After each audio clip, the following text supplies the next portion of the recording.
You're watching TelecomTV's exclusive coverage of the Wi-Fi Global Congress event in London. And I'm joined now by JR Wilson, who is the chairman of the Wireless Broadband Alliance. JR, thanks for talking with us. Oh, thank you so much for having me here. Great event. What are you most looking forward to with the London event and to achieve from the London event? Because we're midway through at the moment. What are you most looking forward to achieving? Sure. So event, it's multiple faceted. So number one is that it helps get in front of our members and chart the course for the next 6 months to 12 months. Of course, lay out the vision and the strategy. And of course, we're in an industry where things are changing very, very rapidly. There's all kinds of new technology. Of course, the technology is converging. Wi-Fi is an important part of that. So it's also a great networking event. But me personally, I really enjoy all these advancements, the benefit that it's creating for lots and lots of company. It's helping to foster the ecosystem. And even more than that, it's bringing connectivity and technology to a lot of places and a lot of people that otherwise didn't have it. Looking at the industry in general, what would you say are the main challenges that the Wi-Fi industry is facing today? Yeah, probably one of the biggest challenges is how is Wi-Fi going to coexist with lots of new technologies. So LTE-U is one that's been talked about a lot. I remember we were talking about it a couple years ago here in London, and there's a couple companies who have stated that they have intentions of launching LTE-U this year. And of course, anytime that something gets out ahead, it generally is not standardized. So they'll start with some proprietary solutions, but having that become standardized over time, I think is going to be really, really important. And then of course, LTE or cellular and Wi-Fi, they can coexist together in a way that's truly a 1 + 1 = 3, particularly when we start aggregating the technology. So that's one challenge, but also there's other spectrums and other technologies that are coming into the mix. And of course, a lot of this is being driven by Internet of Things. So when you have Internet of Things, think lots and lots of modules. Anything that has a pulse, even things that didn't have a pulse, are now being connected. So a good example is like a pill bottle for living at home. That didn't have a pulse. You know, we have pill bottles that have a pulse. So all that data and the integrity of that data is really important. And we believe that a lot of these applications are going to be integrated together into a common platform and a common experience for the customer.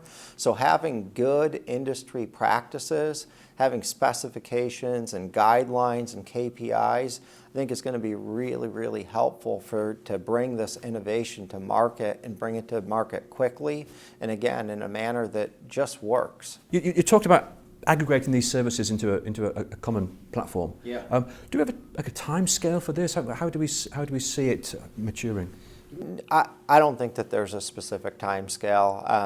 You know, like a good example is you see, and I will speak a little bit about AT&T. So we have a platform for connected living. So in the home, we call it Digital Life. Digital Life is both home security, it's also home automation. So that's one platform. We also have platforms for machine to machine and IoT, so think connected car. And we're actually taking two platforms and we're integrating them together. So envision a scenario where now you've geo-fenced the house, the car comes into your driveway, it knows where you're at, so your lights turn on, your garage door opens, your thermostat gets reset, your alarm panel disarms the alarm. So I think that what you're going to see, Guy, is you know, connected city. There's going to be that ecosystem. There's going to be lots of different players. They're going to connect different parts of the city, and they're going to have to be integrated together. So I just think that's the world we're going to be living in for a while. Will Wi-Fi lose its identity in the long run? I mean, we're still going to have the unique strengths of Wi-Fi that people love today. Yeah, I think absolutely. And of course, you know, there's different applications for different technology. And Wi-Fi, one of the great benefits of Wi-Fi, relatively low cost of capital. You can deploy Wi-Fi very efficiently, very pervasively. Now, that may not be the best technology for every application, but I don't think it loses its identity at all. And for that matter, cellular doesn't lose its identity. I mean, of course, there's been tremendous growth in mobile broadband around Wi-Fi. A lot of it's in the home, but if you look at cellular and the demand curve on cellular data, it's still a hockey stick, and we don't see that slowing at all. So is there a case for more spectrum? I mean, you're working in the 5 gigahertz range, you've got the cellular people looking at license exempt and wanting to play in there as well. There's only a limited resource. Absolutely. I mean, you have to continue to have more spectrum. More spectrum has to become available. And of course, we as an industry have to continue to learn how to use spectrum more efficiently. So it's a combination. In terms of the WBA, what are your steps? What's your plan? Where are you taking and guiding the industry? Yeah, so it really started around Wi-Fi, and it goes back to, you could go to iPhone and smartphones with Wi-Fi. Which, by the way, I think the stat I saw recently is that you're 94% more likely to sell a smartphone if it has Wi-Fi integrated into it. So that's what really drove the Wi-Fi business. It reinvented itself. The saying that I hear Edgar from the WFA say, and I love the saying, is that Wi-Fi succeeded in spite of itself. So I think that's very true. So the WBA really focused on taking Wi-Fi and moving away from legacy Wi-Fi to more next generation hotspot and having it be seamless, secure, and interoperable.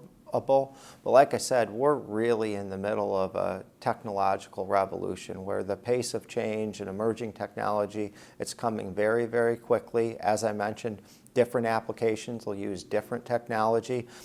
That technology, a lot of it will coexist in the unlicensed band. So the WBA is really focused on having programs and projects that are all about those connections coming together, speaking the same language, again, seamlessly, securely, and interoperably. And for me as a member of the WBA, I'm looking to go and execute on my business plan and do it as efficiently as possible. And I don't know a single company that doesn't work with lots and lots of other companies. Even sometimes where we compete, we also we work with each other. So it's really about building the ecosystem, making it easy to do business. And what can you tell us about the next Global Congress event, which is back over in the US? Yeah, San Jose. So that one's going to be exciting. In San Jose, very exciting. Silicon Valley. So tremendous innovation. It's an innovation hub. It's probably the most recognized innovation hub maybe in the world. And to go and have an event there is really exciting. And we know that they're doing a lot too in terms of connected city and the future of the connected city. So we're looking forward to that event. Looking forward to seeing it. JR, thank you very much indeed. All right, thank you so much.